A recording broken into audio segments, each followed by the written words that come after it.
The technique of fastening a gemstone with a calibrated jam peg is simplicity itself. The angles are numbered, and each one of the gears has a corresponding slot that fits into the trigger and holds its place. So getting all the facets is merely a matter of spinning the quill with the front end of the peg.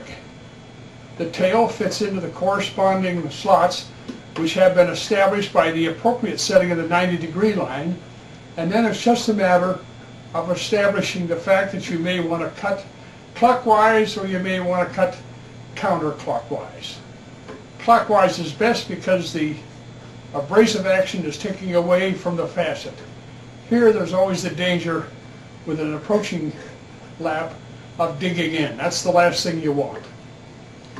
Here are more lessons on how the techniques of faceting and conducting yourself with a calibrated jam peg is most appropriate. As you can see, the peg consists merely of two telescoping sections of metal tubing.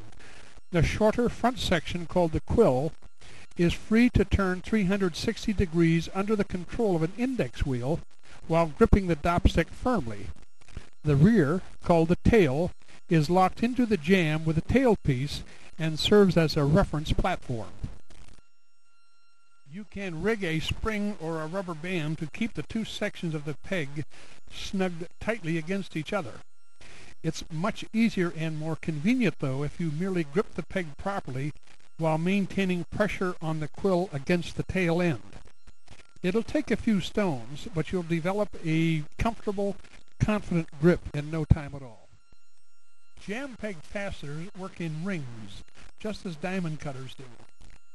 If they do any swiping, it's within a very short radius because the orientation of the facet changes ever so much and introduces planing. That is, different flat areas on the same facet.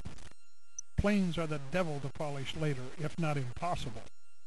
As shown here, pick an area of the lap to cut and polish a facet and stick with it, even to the same hand grip, until the facet is finished.